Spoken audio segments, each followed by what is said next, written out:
What's going on, everybody? Let's have a little Bible study, shall we? So, today we're going to be reading Habakkuk chapter 3, verse 19, and it says, "The sovereign Lord of my strength. He makes my feet like the feet of deer. He enables me to tread on the heights, for the director of music on my stringed instruments."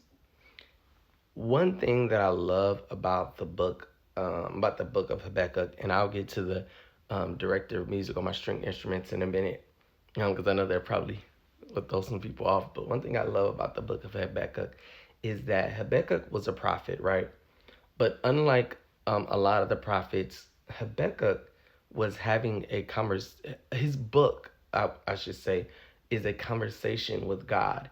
And in that conversation with God, from chapters 1 to 3, and this is the last verse in the last chapter, he goes from a confusing and complaining state to an accepting and a praising state, right?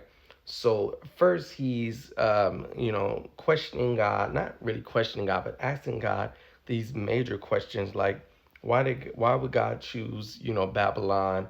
Because this is right before the Babylonian exile and yada yada. But he's like, why would God choose Babylon to take us? I mean, to over take us, and he's saying because he's a part of Judah, right? And then he's also questioning like why does God allow these things to happen, allow evil to proceed and yada yada yada. But he's not necessarily complaining in the sense where he's like cursing the name of God, but he's more so just like, I really just want to know. And that's the thing that I really want to drive home. This is not even the point that I wanted to make, but what I really want to drive is the fact that you are able to ask God questions. It's all about your intent, your impact, and your reasoning, right? Just wanted to say that. But to get to this point, Habakkuk is. Let's get to the director of music first. This ending part was written to be sung. It's a song. It's a psalm or a hymn, I should say, not a song necessarily, but it's a hymn. And when you sing hymns and praises unto God, it it holds a deeper meaning. Now we can get into that, but we won't. But hymns are very precious to God. Singing the praises unto God. I often talk about praise and worship and how praise and worship is to God and choir is to the people, right? But we won't get into that on today. But just wanted to say that what he's saying in this moment is, so first he says, the sovereign Lord is my strength, right? The sovereign Lord is my strength. So what he's saying is that the God who is in complete and total control is my strength. The God in complete and total control is my substance, is my reasoning for continuing on, is my purpose, is my is my ability to push forward and to lift and to move and to drag, right? In my ability to even fight if need be.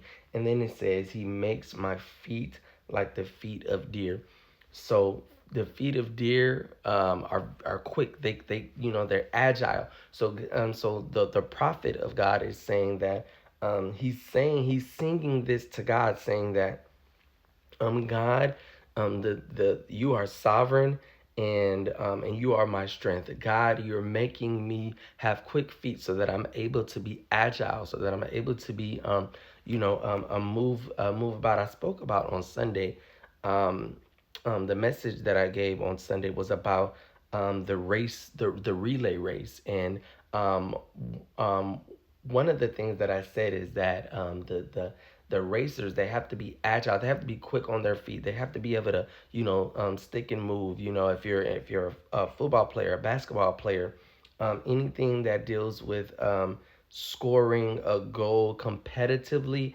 I know there's other things like like golf, you're still scoring a goal competitively, but there's certain we won't get into that, but basketball, football, soccer, hockey. You have to be very agile when you're being competitive. You have to be very quick on your feet to be able to switch and move and twist and turn.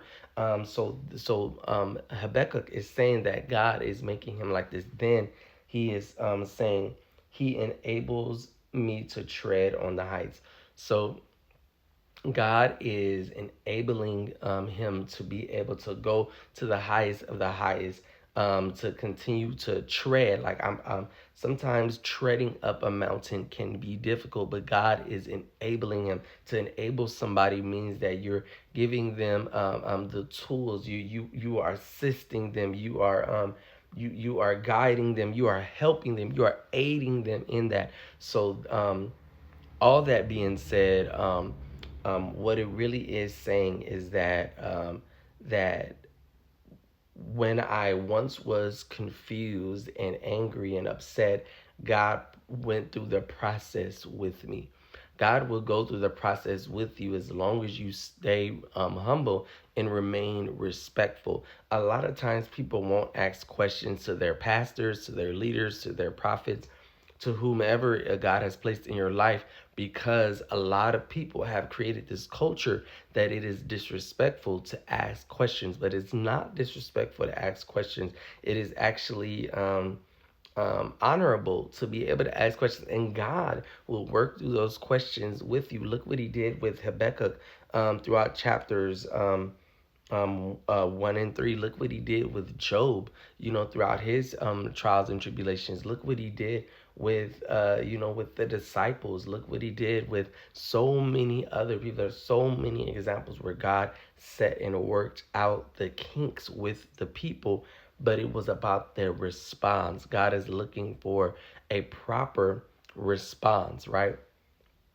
So my prayer and my encouragement is that we understand that, look, we have the ability to come boldly before the throne of grace and say, God, I need this. God, I'm questioning this. God, I'm suffering with this. God, I'm going through this in my mind. So God, how can I get out of this state and out of this situation?